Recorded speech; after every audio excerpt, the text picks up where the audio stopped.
क्या सचमुच आत्मा होती है?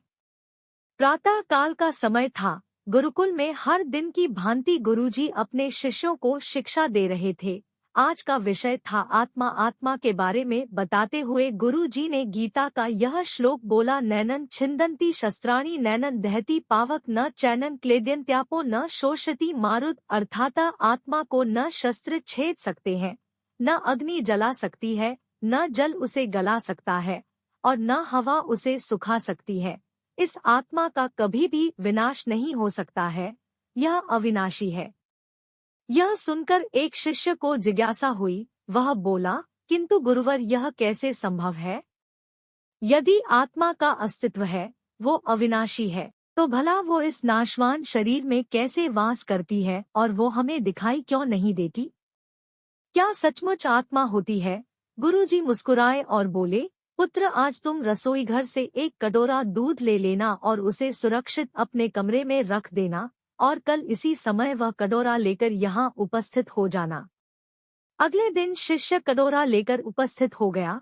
गुरुजी ने पूछा, क्या दूध आज भी पीने योग्य है? शिष्य बोला, नहीं गुरुजी, यह तो कल रात ही फट गया था, लेकिन इसका मेरे प्रश्न से क्या लेना देना? गुरुजी शिष्य की बात काटते हुए बोले, आज भी तुम रसोई में जाना और एक कटोरा दही ले लेना और कल इसी समय कटोरा लेकर यहाँ उपस्थित हो जाना। अगले दिन शिष्य सही समय पर उपस्थित हो गया। गुरुजी ने पूछा, क्या दही आज भी उबोग हेतु ठीक है? शिष्य बोला, जी हाँ गुरुजी, ये अभी भी ठीक है। अच्छा ठीक है, कल तुम फिर इसे लेकर यहाँ आना, गुरुजी ने आदेश दिया। अगले दिन जब गुरुजी ने शिष्य से दही के बारे में पूछा तो उसने बताया कि दही में खटास आ चुकी थी और वह कुछ खराब लग रही है। इस पर गुरुजी ने कटोरा एक तरफ रखते हुए कहा, कोई बात नहीं, आज तुम रसोई से एक कटोरा घी लेकर जाना और उसे तब लेकर आना जब वो खराब हो जाए। दिन बीते गए पर घी खराब नहीं हुआ और शिष्य रोज खाली हाथ ही गुरु के समक्ष उपस्थित होता रहा।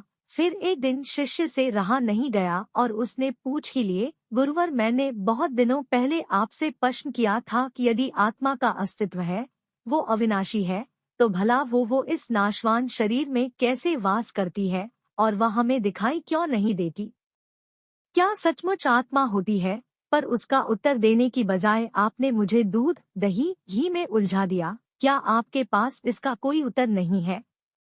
इस बार गुरुजी गंभीर होते हुए बोले, वत्स, मैं ये सब तुम्हारे प्रश्न का उत्तर देने के लिए ही तो कर रहा था। देखो, दूध, दही और घी सब दूध का ही हिस्सा है, लेकिन दूध एक दिन में खराब हो जाता है, दही 2-3 दिनों में, लेकिन शुद्ध घी कभी खराब नहीं होता। इसी प्रकार आत्मा इस नाशवान शरीर में होते हुए भी ऐसी है कि उसे कभी नष्ट नहीं किया जा सकता। ठीक है गुरुजी, मान लिया कि आत्मा अविनाशी है, लेकिन हमें घी तो दिख ही देता है पर आत्मा नहीं दिखती। शिष्य गुरुजी बोले, घी अपने आप ही तो नहीं दिखता न, पहले दूध में जामन डालकर दही में बदलना पड़ता है, फिर दही को मथ कर उसे मक्खन में बदला जाता है, फिर कहीं जाकर जब मक्खन को सही तापमान पर घंटों पिघलाया जाता है, तब जाकर घी बनता है।